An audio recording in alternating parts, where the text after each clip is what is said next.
Hello everyone, I'm Matt. I'm Brian, and we're the Retrosons. Today we're going to be ranking the James Bond actors from our least favorite to our favorite.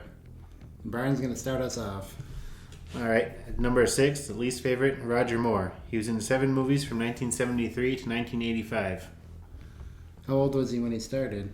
He was 45 years old when he started.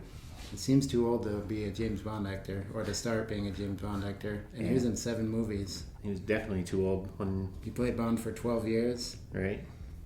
And he had one of the worst James Bond movies, his first one, Live and Let Die. I have a hard time sitting through that movie. It's hard to pick any real good movies from his tenure. I don't know, The Man with the Golden Gun was pretty good. Yeah, that's my favorite one of his, I think.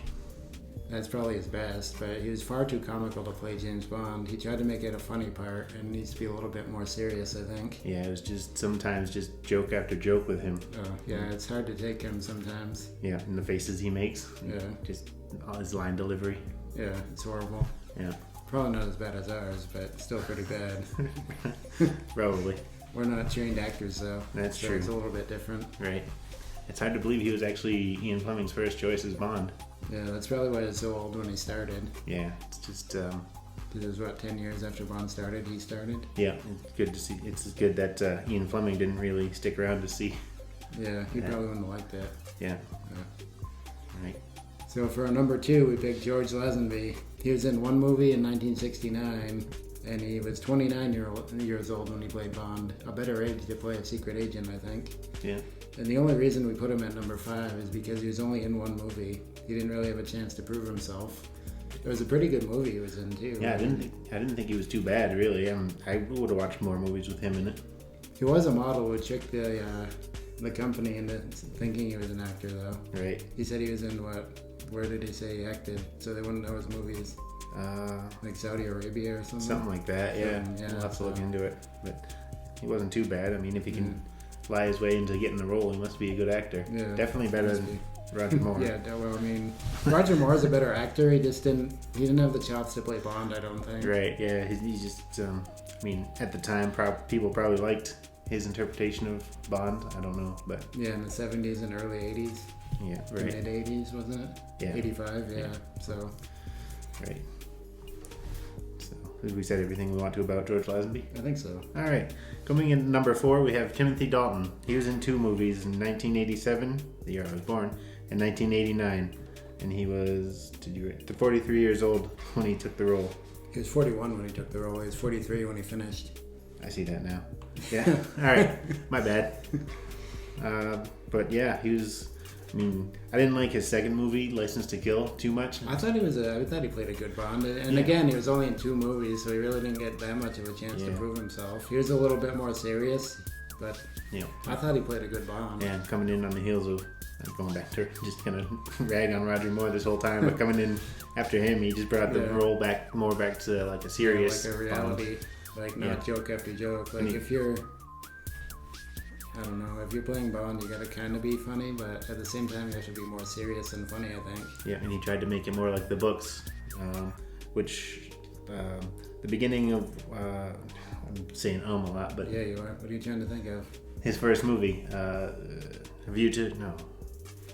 Wow. Brain fart, big time. Yeah, License to Kill? No, that was his second movie. The Living Daylights. Oh, there we go. That's it.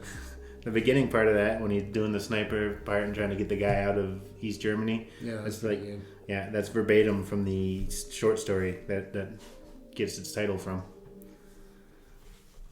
And for number 3, I think we said everything we want on Timothy Dalton. Yeah. For number 3, we picked Pierce Brosnan, who was our first James Bond. That's the first movie we ever saw. Was Goldeneye.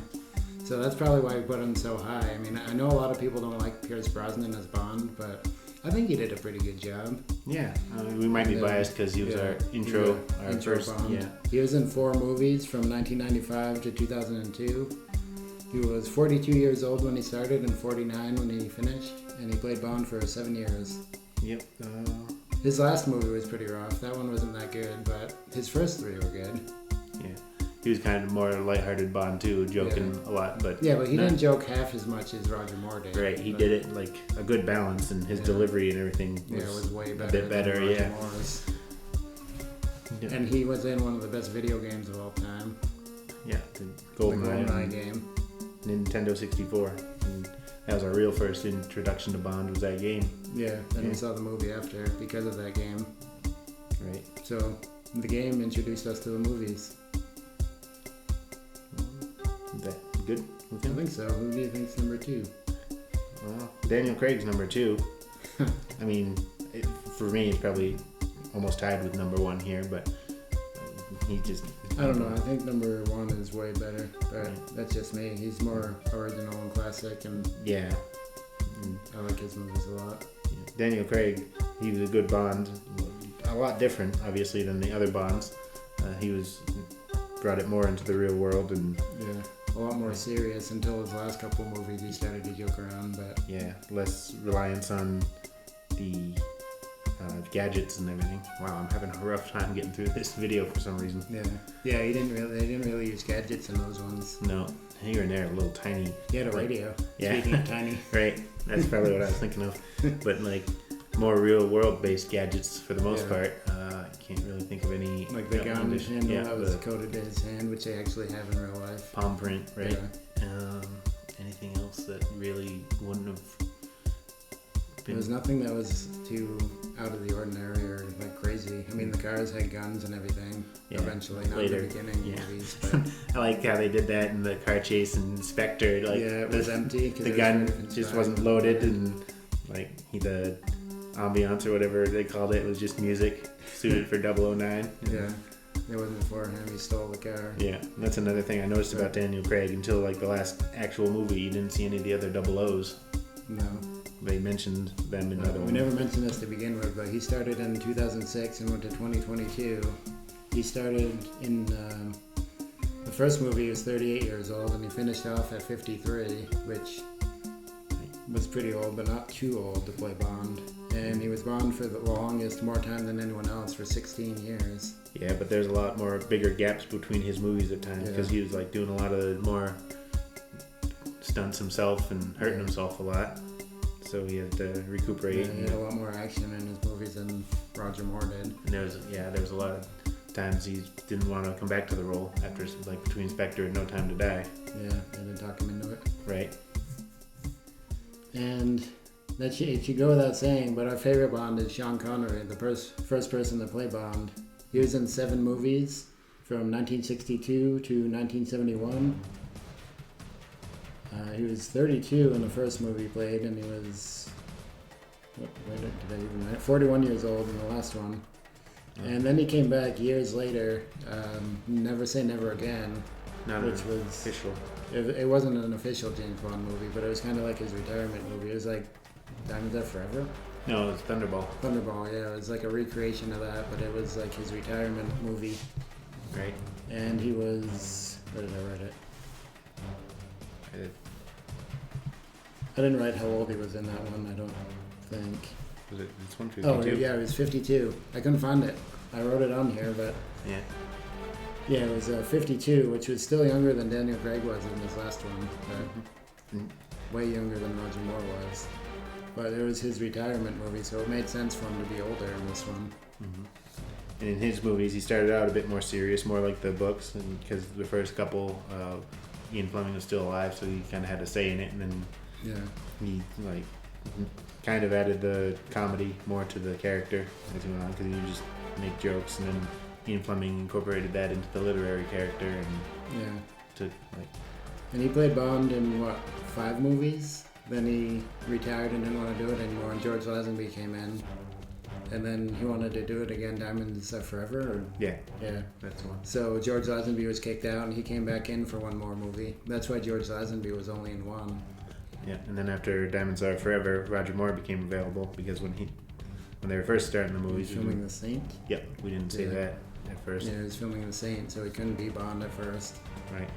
Thank God for that. Yeah, which he played Bond way too long. Can you tell we really didn't like him as Bond? We like him okay as an actor, but as James Bond, he just didn't get it. What else have we And seen he him was, I don't know, I've seen him in other things. I've seen him play in The Saint a little bit. in? Yeah, He was fine in that. because that's more probably his type of role. instead of James Bond, because James Bond we expect him to be a certain way, and Roger Moore didn't fit that mold. I mean, they're all different in their own ways, but they bring comedy in like Pierce Brosnan did, and if they don't overdo it, it's not bad, but Roger Moore was just like all comedy all the time, and it needs to be more serious than that, I think. Right. Being a spy who puts his life on the line every day. Yeah, he was too flippant about the death. He was just like, they parried it perfectly in Austin Powers a couple of times. Yeah, Austin Powers did a good job making fun of him quite a bit, if you know the movies. Right. But I think that's all we have to say about it. That's about all I think I have. So let us know your order down below. Let us know who your favorite Bond actor is, what your favorite James Bond game is. We'd love to talk to you about all of it. Like, comment, subscribe down below, and we'll see you in the future. To talk more about the past.